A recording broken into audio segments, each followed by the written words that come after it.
在全法国有625家米其林星级餐厅，其中只有一家餐厅是中餐厅，那就是位于巴黎香格里拉酒店内的香宫。我们赶紧进去看看这儿都能吃什么。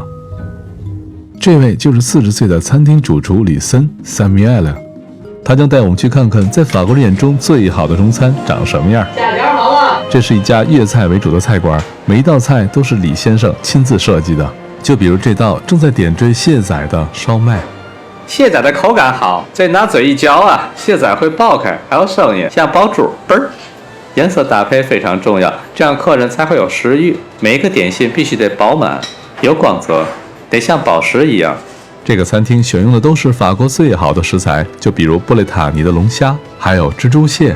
在这里，法餐中的珍贵食材和传统的中餐技艺被结合到了一起。就像这盘生蚝，在这儿的吃法完全不同。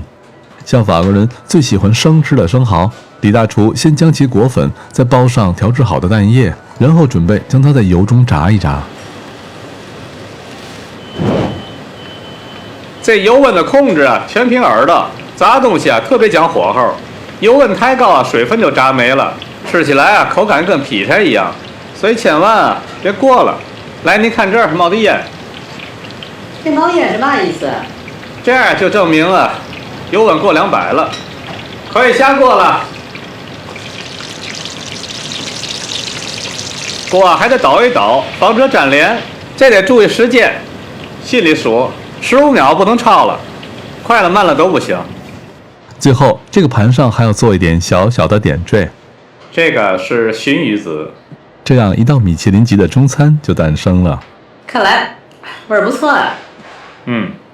还行。这是传统中餐吗？只有这儿，我们这儿有。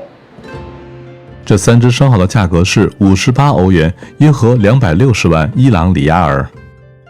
过去很长一段时间里，在西方人眼中，中餐往往是一种廉价的食物。但随着交流和认识的不断加深，中餐所代表的多样性和独特的文化属性逐渐被西方人所认可，而中餐也被贴上了一个新的标签，那就是性价比。从本期节目开始，我们来讲讲老外眼中哪种中餐最好吃。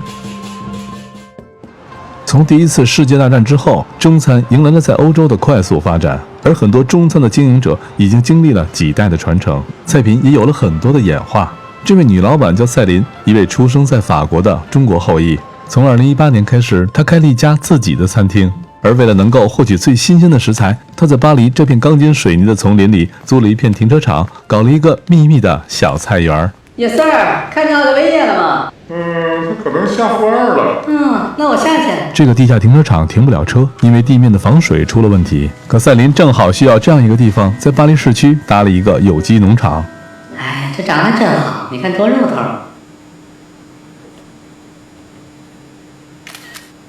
我都佩服死我自己了。这个停车场根本就停不了车，可劲儿种蘑菇，怎么有再合适的地儿了？因为这儿没有光，而且还特别的潮，温度和湿度都特别适合蘑菇的生长。这个停车场有3500平米，赛琳在这种蘑菇，既不需要施肥，也不需要打农药，妥妥的无公害有机食品。二哥，吃了吗？吃了，你呢？吃完了。香菇有异香。OK。这先拿了吧，有点沉。没问题，这能有多沉？看，棒棒硬，闻着会有点苦，这是正常的。倍儿棒。这些香菇虽然闻着有些苦，但它却是赛琳餐厅里的灵魂。看多耐人。赛琳的餐厅有另一种叫法，那就是包子铺。老爷，您给我和鸡脚来2屉。要嘛馅儿的都行啊。这个包子铺虽然开的时间不长，但是在巴黎也已经小有名气了。观众们觉得这一屉6个小笼包卖多少钱合适呢？这里有我的吗？有，3，太好了。您这有叉子吗？这是筷子，这是对中餐的起码尊重。好，老姨给老外拿个叉子。这个别一口都吃了啊，先咬一小口。然后把汤啊倒勺里，不然就烫着了。你要爱吃醋啊，可以蘸点醋。你别看我是开包子铺的，我就算每天吃也不腻。虽然这些小笼包看着长得都一样，但这里既有素馅的，也有猪肉或者海鲜的。这一笼6个小包子的售价在12欧元左右。相较于法国的其他中餐厅，我这个包子做法是比较传统的，基本做的是原汁原味儿，而且这种包子口味还比较清淡，现在越来越受欢迎。赛琳虽然是老板，但在开业前，他还特意跑了一趟上海，并在那里经过了一段时间的培训。回到法国后，为了能做出最正宗的小笼包，他特意花重金聘请了3名包子专家来店里就职。他们3位啊，在包子界的地位就相当于相声界的马三立。包包子不仅手艺，同时也是一种艺术。你看这一个包子正好21克，16克的馅儿，面呢就5克，而核心技术是一个包子18个褶，个个美如画。不多也不少，这算防疫标志了。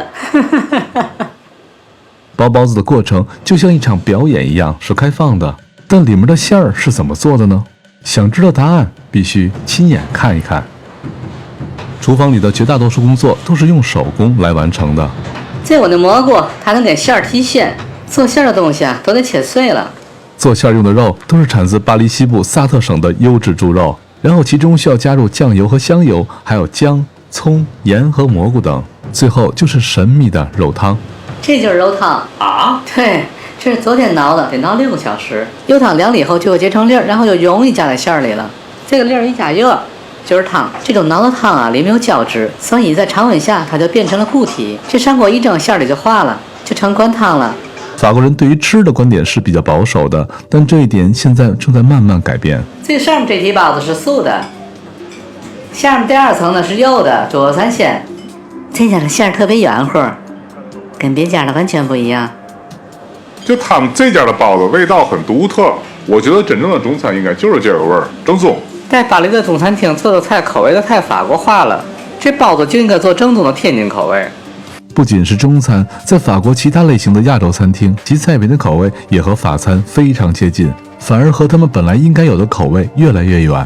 无论是越南春卷、泰国菜或是日式寿司，都跟法餐一个味儿。那到底是为什么呢？其实这一切应该从法国的中餐历史说起。在1914到1918年的世界大战当中，期间有10余万华人以华工的身份来到了法国，主要从事采矿、工程，甚至是战场排雷的工作。他们用汗水和生命帮助协约国战胜了同盟国，从而赢得了最终的胜利。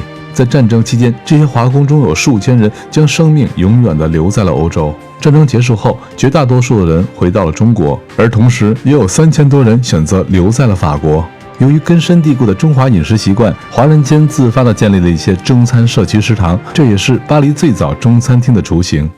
时间到了20世纪70年代，位于远东中南半岛的柬埔寨和越南爆发了大规模的战争，从而导致大量难民逃离祖国。而由于法国在此地复杂的历史影响，从而导致很多人把法国当作他们逃难的首选目的地。大量的难民涌入法国，并将地价相对便宜的13区和20区作为他们的落脚点。鉴于和半个多世纪前相同的原因，大量的夜检餐厅也出现了。开餐厅啊，是一个相对容易上手的行业。这些餐厅本来是只服务于亚洲人的，但饭馆太多了，所以必须得想法做老外生意。于是有人就开始调整菜品，但同时另一个问题暴露出来了，那就是拼低价。为了节约成本，无所不用其极，导致很多人诟病中餐的品质。一开始的投诉和举报都是零星的，影响也并不大。结果到04年出事了。2004年，巴黎市政府策划了一系列针对中餐行业的综合执法行动。视频中，执法人员来到一处民房前，走嘞，查水表。哎，干嘛？哎，暂时别动啊，让我过去，别闹我啊，社区送温暖。这是一个地下工厂，里边都饺子，专门做速冻饺子。嚯，这嘛味儿？这肉都臭了，玩意儿。这是虾。在执法现场还找到了客户名单和联系方式，执法人员顺瓜摸藤找到了最终销售的网点。姐姐您好，巴黎综合执法。这场行动过后，在巴黎的中餐品质有了很大的提升。而就在2004年的那一年，一个24岁的中国女孩来到法国留学。10几年以后，她不仅开上了保时捷，还创立并发展了自己的餐厅连锁品牌“哦熊猫”。主菜。在下集中，我们将讲述她的故事。三哥配音不服不行，欢迎收看《多多旅程》，拜拜666。